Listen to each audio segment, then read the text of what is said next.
Shalom, selamat pagi. Wah, senang sekali bisa berjumpa Anda sekali lagi di acara Kurenungkan Firman-Mu.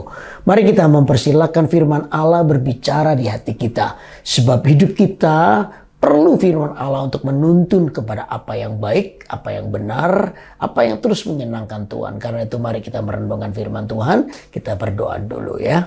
Terima kasih ya Tuhan, kami bersyukur pagi ini kami boleh diberi kesempatan untuk terus merenungkan firman-Mu, biar firman-Mu menjadi pelita buat kaki kami. Kami serahkan waktu ini semua dalam tangan-Mu, dalam nama Yesus kami berdoa. Haleluya. Amin, amin, amin. Nah, untuk itu mari kita akan baca Alkitab kita di Amsal pasal yang ke-22 ayat 15. Dikatakan, kebodohan melekat pada hati orang muda, tetapi tongkat didikan akan mengusir itu daripadanya. Nah, disinilah kita itu membutuhkan yang namanya tongkat didikan. Dalam kehidupan kita ini, karena kita ini punya kecenderungan untuk menjadi orang yang liar di dalam segala tindak tanduk kita, maka kita itu perlu sebuah tongkat didikan. Untuk apa? Untuk mengarahkan kita kepada apa yang baik. Makanya kadang-kadang Tuhan itu mengajar kita ya lewat proses kehidupan dan meletakkan semua nilai kehidupan supaya Anda mengerti ada kekang di dalam kehidupan kita yang biasanya tanpa kekang kita itu menjadi liar dan bisa pergi kemana saja, bahkan kita susah seperti kata firman Tuhan membedakan mana tangan kanan dan tangan kiri. Ya, dosa itu menjadi makanan kita tiap hari, kesalahan demi kesalahan kita lakukan. Nah, tongkat didikan itu untuk mengajar kita. Makanya kalau Anda hari ini masih dalam sebuah prosesnya Tuhan, percayalah Tuhan ingin meletakkan nilai dalam kehidupan Anda. Karena itu pagi hari ini kita akan belajar mengapa tongkat didikan itu meluruskan jalan hidup kita. Yang pertama karena tongkat didikan itu akan mengusir kebodohan hidup kita. Apa yang dimaksud dengan kebodohan? Kebodohan itu adalah bagaimana seorang menuruti keinginannya sendiri tanpa berpikir akibatnya. Itu kebodohan. Nah, dosa itu biasanya mengangkat situasi ini di mana kedagingan kita itu jauh lebih berkuasa daripada akal sehat kita. Yang penting adalah aku dipuaskan. Yang penting adalah kedagingan itu bisa terlaksana tanpa kita memperdulikan akibatnya. Nah, disinilah disebut kebodohan ketika orang hanya menuruti keinginannya sendiri tanpa berpikir panjang. Saudara, ada banyak hal yang bisa kita lakukan sebagai bentuk kebodohan demi memuaskan diri kita. Kita nggak peduli mungkin dengan keluarga. Ada banyak orang yang kerja terus. Lalu kalau ditanya kalau nggak punya waktu, lalu berkata, aku ini kan kerja untuk keluarga. Tapi kadang-kadang kita gagal. Alasannya kerja untuk keluarga. Tapi sebenarnya di sisi yang lain kita sedang mengorbankan keluarga kita. Ini yang tidak sinkron. Kadang-kadang kita ini dalam waktu yang cukup lama bekerja, giat, dan sebagainya. Enggak salah. Tetapi kita melupakan sesuatu yang bersifat kekal. Apa itu? Hubungan kita dengan keluarga. Hubungan kita dengan pelayanan. Hubungan kita dengan Tuhan. Demi uang kita mulai mengorbankan semuanya. Nah, ini adalah bentuk mungkin kalau saya boleh pakai bahasa Alkitab adalah bentuk kebodohan. Kita ini perlu yang namanya hikmat.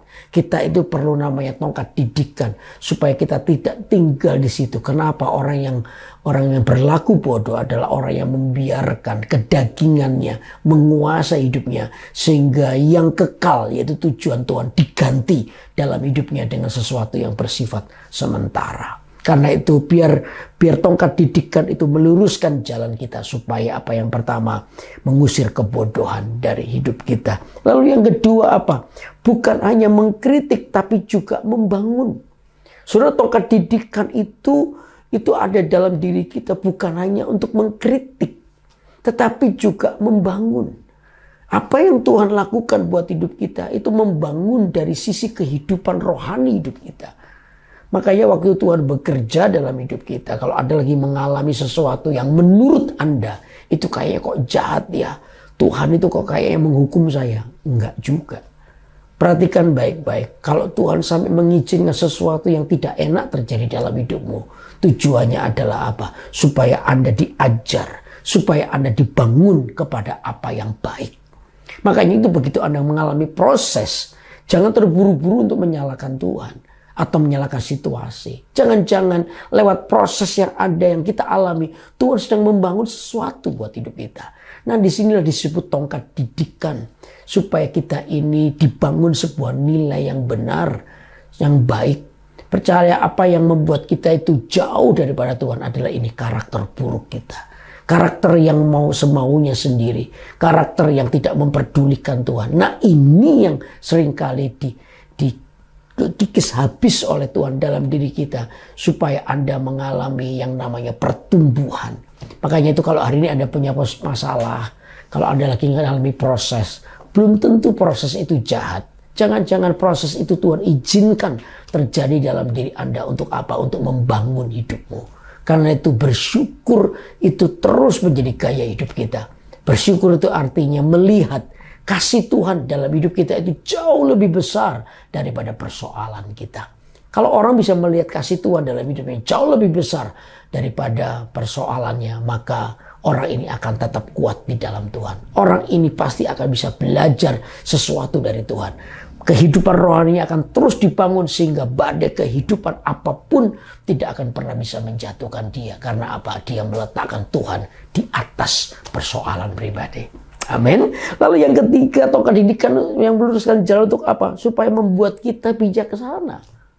Kata bijaksana di situ adalah orang yang bisa memilih apa yang terbaik buat Tuhan dan buat dirinya. Orang bijaksana itu akan menjadi orang yang lembut. Orang yang lembut itu lain dengan lemah gemulai ya, lain. Lembut itu artinya begini, orang yang bisa menguasai dirinya di tengah-tengah kemampuan yang besar, itu lemah lembut.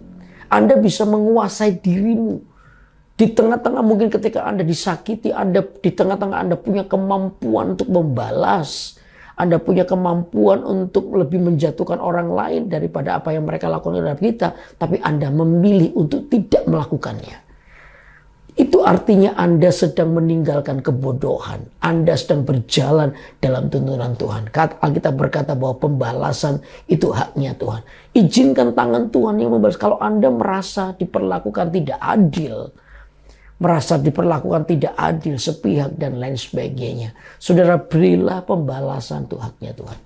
Kalau hari ini Anda dihadapkan kepada peristiwa yang tidak enak, lalu Anda datang kepada Tuhan, lalu Anda berkata, Tuhan ampuni orang itu. Wow, itu akan bahaya loh sama orang itu. Kenapa? Tuhan sendiri yang akan berhadapan dengan dia. Wah, itu lebih berbahaya. Ya, makanya itu jangan ikut di dalam kesalahan. Kalau Anda mengalami peristiwa suatu lalu Anda membalasnya dengan peristiwa yang sama atau mungkin jauh lebih kejam, apa bedanya Anda dengan orang itu? Tuhan akan menghukum orang itu, tapi Tuhan juga akan menghukum Anda karena apa? Hatinya sama. Tapi kalau hari ini kita memberikan kesempatan bagi Tuhan untuk pembalasan itu haknya Tuhan, maka hati kita itu akan menjadi bijaksana. Kita tahu bahwa Tuhan itu turut bekerja untuk mendatangkan kebaikan. Kita setuju dengan apa yang Tuhan mau. Di sisi kita mengizinkan Tuhan untuk memperbarui hati kita. Tuhan izinkan kita mengizinkan Tuhan untuk memulihkan, tapi dari pihaknya sana, ya Tuhan berkata pembalasan itu hakku. Kamu nggak usah ikut, hatimu jangan ikut salah. Nah, dari sini kita bisa belajar hati kita itu bijaksana dalam menyikapi banyak hal, sehingga dari sini kita akan terus mengalami pertumbuhan. Karena itu penting bagi kita untuk mengalami yang namanya tongkat didikan yang meluruskan jalan. Supaya apa? Yang pertama, mengusir kebodohan dari hidup kita. Yang kedua, bukan hanya mengkritik, tapi membangun hidup kita. Lalu yang kita membuat kita itu jauh lebih bijaksana dalam menjalani kehidupan. Saya percaya Tuhan sungguh-sungguh ingin kita mengalami pertumbuhan secara rohani. Dan biar nama Tuhan ditinggikan oleh karenanya. Amin. Mari kita berdoa. Tuhan Yesus, ajari kami untuk terus setuju dengan apa yang Tuhan kehendaki. Biar tongkat didikan-Mu yang meluruskan jalan, itu yang membuat kami sungguh-sungguh boleh berjalan dalam kebenaran. Terima kasih biar firman-Mu terus berbicara buat kami. Sungguh-sungguh menguatkan hati kami. dan membangun iman kami. Terima kasih Bapa, kami serahkan seluruh kehidupan kami dalam tangan-Mu. Dalam nama Tuhan Yesus kami berdoa. Haleluya. Amin. Amin. Terima kasih untuk terus bisa menyampaikan firman Allah buat Anda. Biar firman Allah ini sungguh-sungguh menguatkan hatimu. Sehingga hidup kita ini terus berjalan di dalam tuntunan Tuhan. Karena itu terus ikuti acara Kurenungkan Firman-Mu. Tiap hari Senin pukul 6 pagi waktu Indonesia bagian Barat. Atau pukul 7 pagi waktu Indonesia bagian Tengah. Ya, di YouTube Kalimantan. Kalau saudara yang belum subscribe, silakan subscribe supaya Anda terus terupdate di acara-acara rohani yang pastinya akan memberkati Anda. Karena itu tetap semangat, sampai ketemu Senin depan. Tuhan berkati. Bye-bye.